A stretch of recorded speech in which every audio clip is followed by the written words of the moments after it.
Our guest today is Brian Adruni, Executive Director of Armenian Assembly of America. Welcome.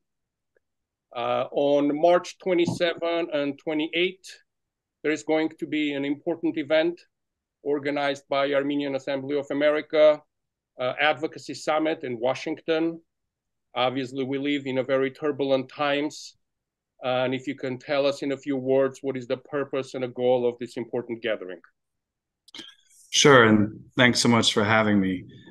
The Advocacy Summit is really this great opportunity for Armenian Americans from across the country to participate in the democratic process and to talk with and thank supporters in Congress. It's also an opportunity to educate officials and inform them, as you said, it's a very turbulent time, but inform them about the developments in Artsakh and in Armenia, as well as what's happening in Congress. For example, over the last few weeks, there is a letter that has been circulating in the House of Representatives calling for 100 million of US dollars to help Armenia, 50 million for Artsakh, the release of the POWs, enforcement of Section 907 of the Freedom Support Act, and so much more. So the summit really helps bring focus to Armenian issues because there's just so much in terms of competing issues that are happening on Capitol Hill. So I think it's very important, obviously, but it's also one of the best parts about the advocacy. You get to come to DC, you get to meet with the offices, you get to share your concerns.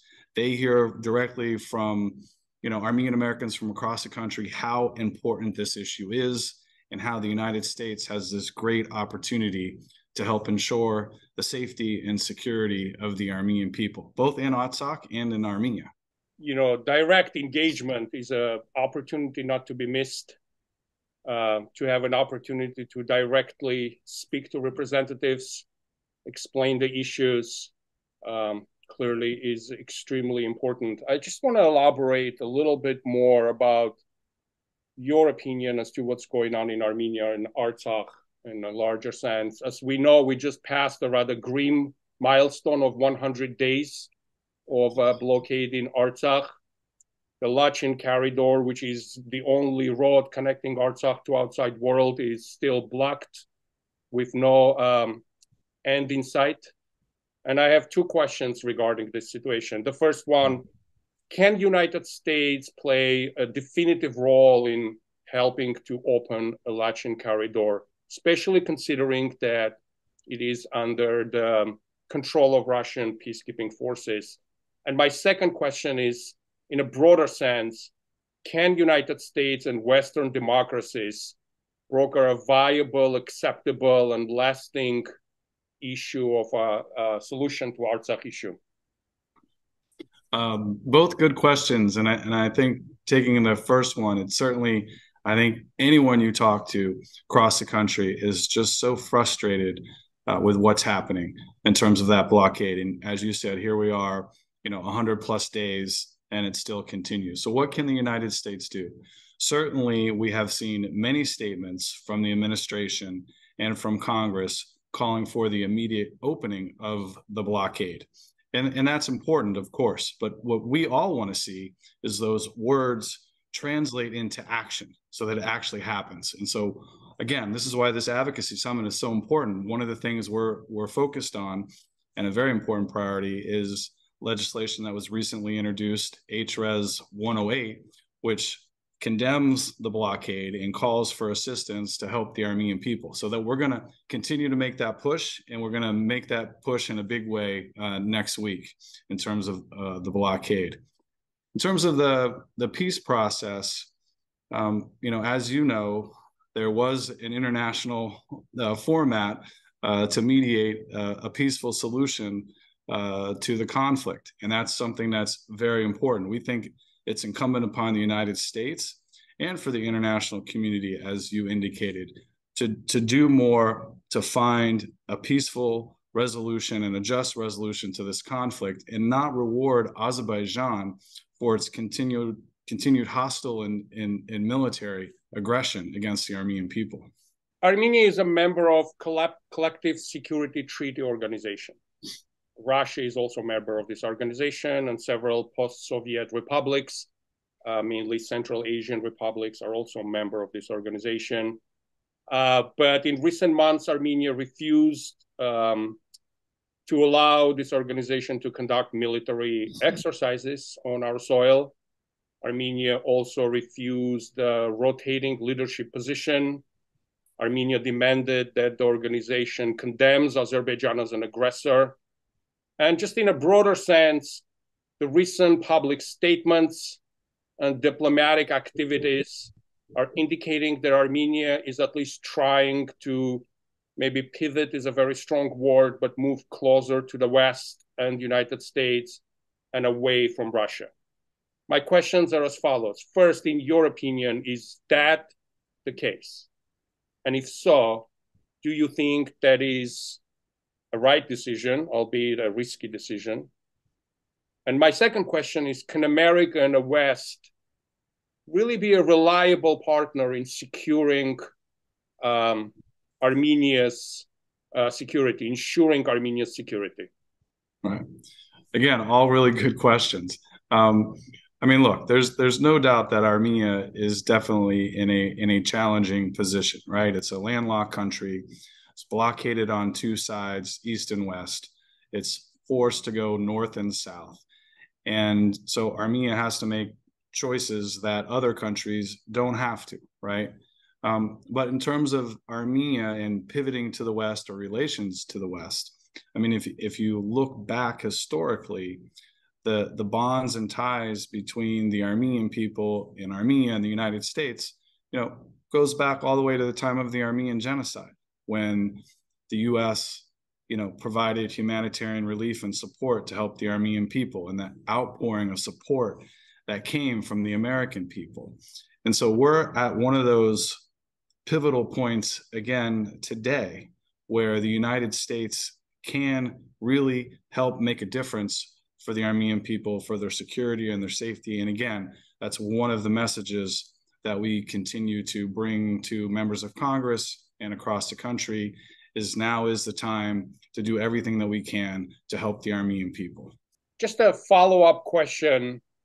In media and sort of in public forums, there's been a lot of dialogue about Armenia needing to make a definitive public decision and announce whether it wants to join the West or wants to stay with Russia. Do you think such statement is necessary? Do you think that we do need to make a definitive decision? Because the argument is that it's confusing. Nancy Pelosi came and nothing came out of it.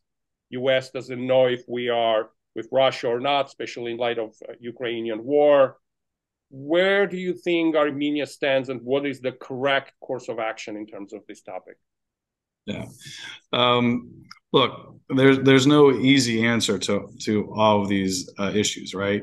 But I mean, in terms of what we can do, the Armenian Assembly and other advocacy groups here in the United States, is look for ways to help strengthen the U.S.-Armenia relationship, right? And that's the important thing that we can do here. And so, again, we're going to continue to do everything we can to do that and provide the resources that are available to help Armenia so it can have options and it's not just, in a stranglehold position all the time.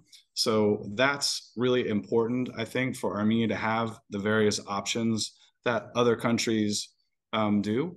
And, we'll continue to do everything we can to help in that regard.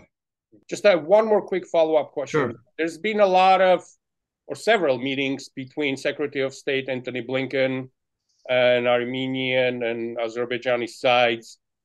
What is your assessment about these meetings? Well, look, I mean, again, as I said earlier, there's been a lot of positive statements that the United States has made in terms of the immediate opening of the Lachin corridor, of the return of POWs, et cetera. We all want to see all that happen a lot faster. So the conversations, that's important, but now how does that translate into action?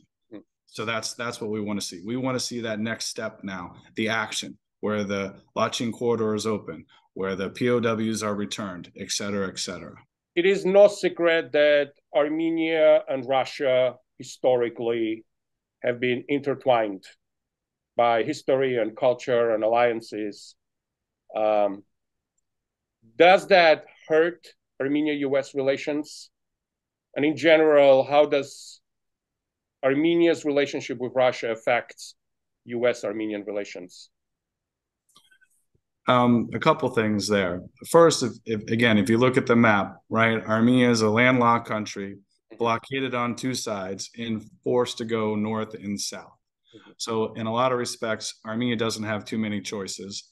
And the choices that it has made, they do look at the West and certainly the United States. The United States and Armenia have entered into a strategic dialogue, which is a high level bilateral relationship. And that's important. So, from our vantage point, we're looking at avenues and options to help strengthen the U.S.-Armenia relationship. Now, there'll be plenty of those that want to try to paint Armenia with a broad brush and use that as a soundbite in Washington, D.C. But the reality is there are many other countries that have much stronger relations, not out of necessity, not because they're blockaded or landlocked, but for their own interests. And so, that should also be accounted for when someone's talking about, how the relations between, country A and country B are. Mm-hmm. There was a meeting between Lavrov and our foreign minister, Ararat Mirzoyan. Mm-hmm. During this meeting, Lavrov, he did not say directly that Artsakh is part of Azerbaijan, but he made comments such as, Azerbaijan must, ensure that Armenians are safe within its borders and so forth. I'm paraphrasing. But in some ways, the argument is that he did say that Artsakh is part of Azerbaijan. Do you see that way? Are you familiar with this press conference? No, I did. I saw that press conference as well, and sort of the summary of what took place. Look, if you go back to the Minsk Group process, right? It was the United States, France, and Russia mediating a peaceful resolution to this conflict. And so there are plenty of statements out there, people saying one thing or another.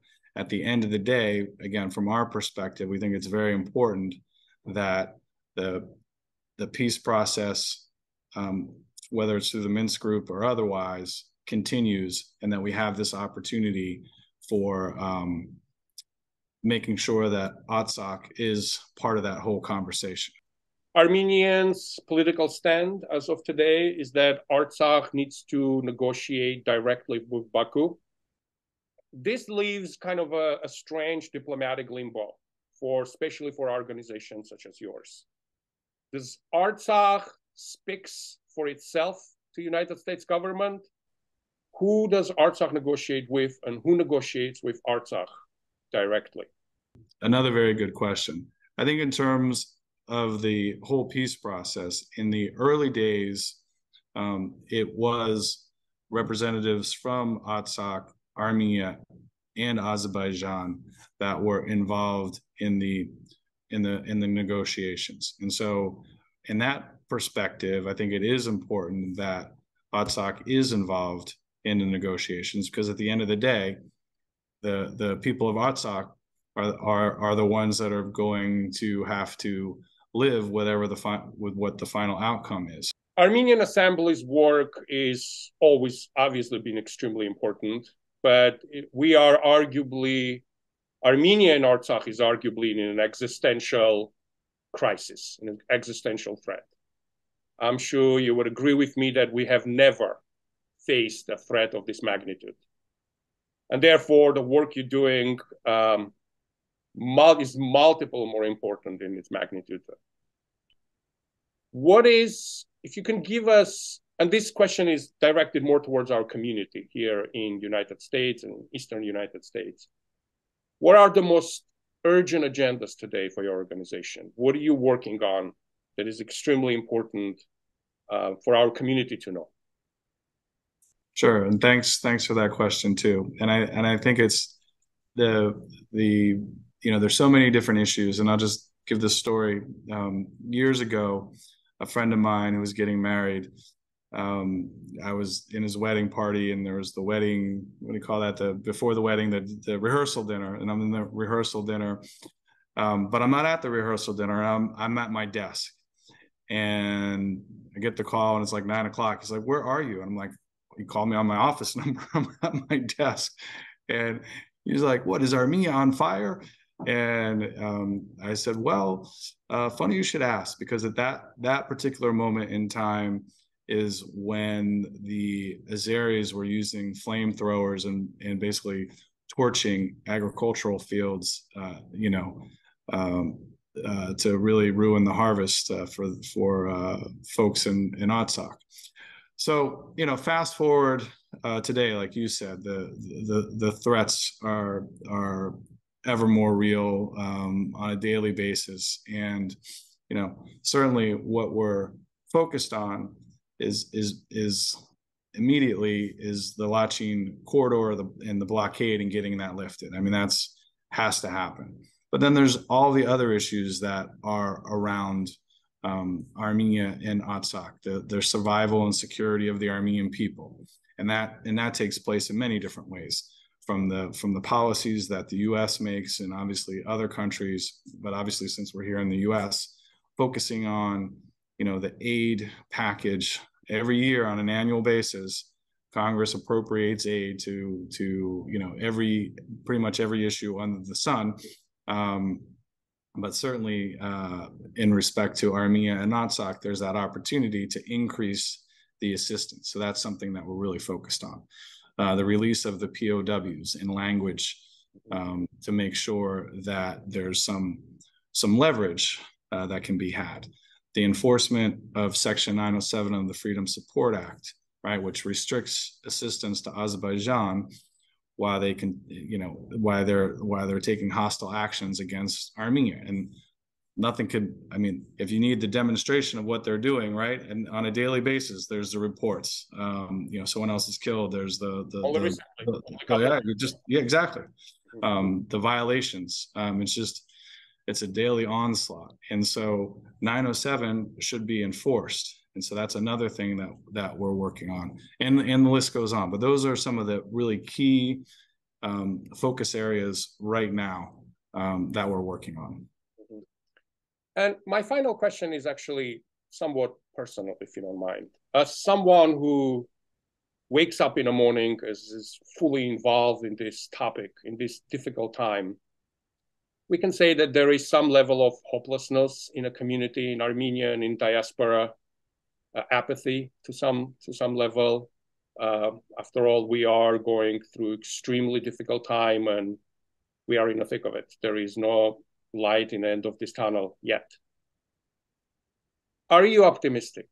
And what would you say to the members of our community, maybe particularly here in diaspora, who would say that there is no hope? There is no hope out of this situation. What would you say? Right.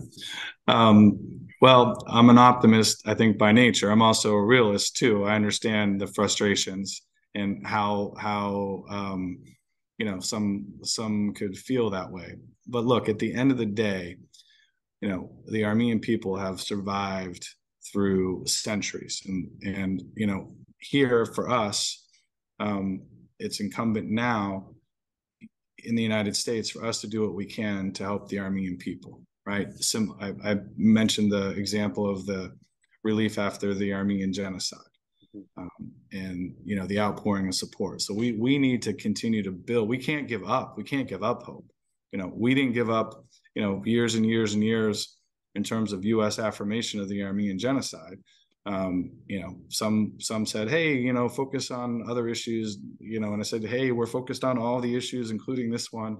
So we didn't give up, and we saw it pass. So we can't give up. We need to continue to make sure that these priorities make their way to Congress. And certainly our adversaries hope that we give up, right?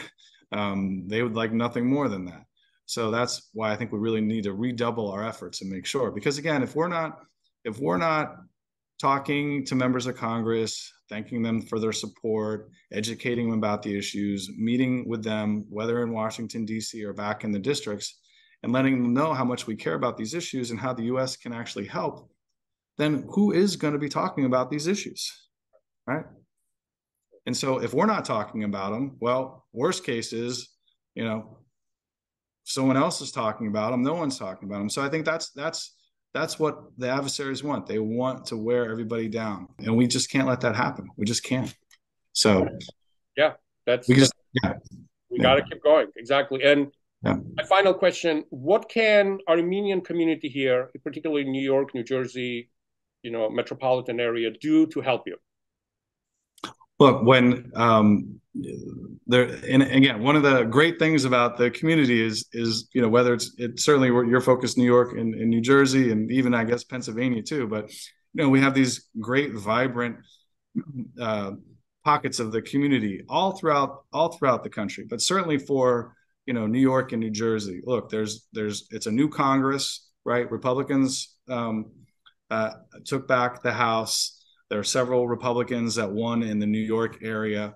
So make sure that you're reaching out to your members of Congress, especially the newly elected ones that may not know a lot about the issues. So make sure you're doing that. And then in terms of the leadership, I mean, you have Senator Chuck Schumer, who's the majority leader in the Senate. He's come to pretty much every Armenian genocide Times Square commemoration and knows the issues very well. And many others. And many others too. Congressman Frank Pallone, co-chair of the Armenian Caucus. I mean, the list goes on for sure. New York, New Jersey, you guys have done great, and keep it up. But again, hearing the members, hearing from their constituents, hearing how much folks appreciate their support, and making sure that they know what the issues are that are impacting us, because just like us in our daily lives, there's so many different things happening on a daily basis that you've kind of, you just go from, A through Z through the day. And then all of a sudden, now it's the next day. And if you didn't get your priorities done, well, then, that's on us. So that's why it's incumbent for all of us to continue to remain active. When we send out action alerts, please respond. I know our advocacy summit is coming up next week. If anyone's watching this and is able to be in Washington, D.C., on Monday or Tuesday, the 27th and 28th of March, great, you're welcome. Let us know, and we'll just keep continuing. Mr. Brian Arjuni, Executive Director of Armenian Assembly of America, thank you very much for this interview. Yep, thank you.